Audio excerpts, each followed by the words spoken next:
In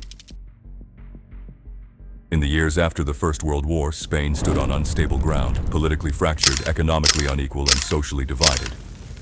The monarchy collapsed in 1931, replaced by the Second Spanish Republic, a democratic experiment that promised modernization after centuries of entrenched hierarchy. The new government attempted sweeping reforms, land redistribution, secular education, limits on the Catholic Church's power, and reductions in military influence. But reform did not heal Spain. It exposed its fault lines. Large landowners, conservative elites, the church, and much of the army saw the republic as an existential threat. On the other side, workers, peasants, anarchists, and socialists viewed the reforms as insufficient and too slow. Political violence escalated. Governments rose and fell. Street clashes, strikes, and assassinations became routine. Spain was no longer debating its future. It was fighting over it. In July 1936, after the assassination of a prominent right-wing politician, senior officers in the Spanish military launched a coup d'état against the elected government. The coup failed to seize the entire country. Instead, Spain split in two and descended into civil war. The conflict was not a simple clash of armies, but a collision of ideologies. The Republicans represented the elected government and a loose coalition of left-wing forces: socialists, communists, anarchists, liberals, and regional nationalists from Catalonia and the Basque Country. They controlled major cities and industrial regions, but they were deeply divided. Anarchists sought revolution, communists prioritized centralized control, liberals fought for survival. These internal fractures weakened coordination and strategy.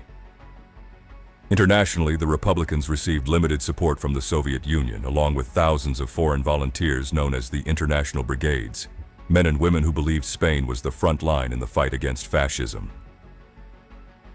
Opposing them were the nationalists, led by General Francisco Franco. This coalition included conservative officers, monarchists, fascists of the Falange movement, landowners, and the Catholic Church. While ideologically diverse, they shared a common goal: the destruction of the Republic. Crucially, the nationalists were unified under Franco's command, and they received decisive support from Nazi Germany and Fascist Italy. Though officially a civil war, Spain became a proxy battlefield for Europe's great ideological struggle.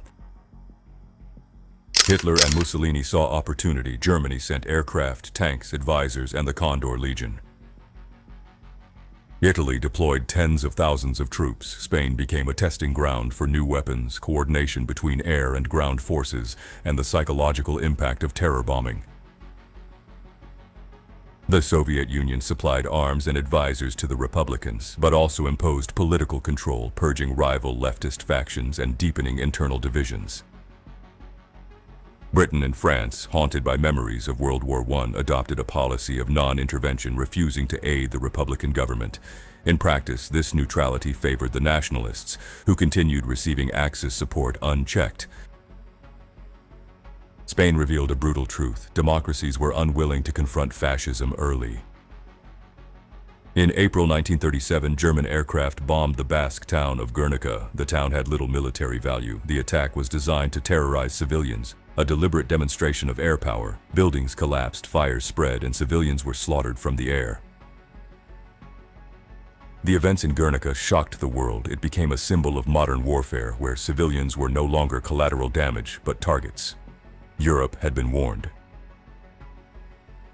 The fighting was relentless and unforgiving. Madrid resisted siege for nearly 3 years. Entire regions changed hands through brutal offensives. Both sides committed atrocities: mass executions, political repression, and reprisals against civilians. But the balance steadily shifted. The nationalists possessed superior air power, clearer command structures, and consistent foreign aid. The Republicans, despite courage and numbers, were weakened by internal conflict, shortages, and diplomatic isolation. In reality, Republican resistance was collapsing. One city after another fell. In April 1939, Madrid surrendered. General Francisco Franco declared victory and established a dictatorship that would rule Spain for nearly 4 decades. The Spanish Civil War killed an estimated 500,000 people, but its consequences reached far beyond Spain. Spain burned and Europe looked away, but the world paid the price.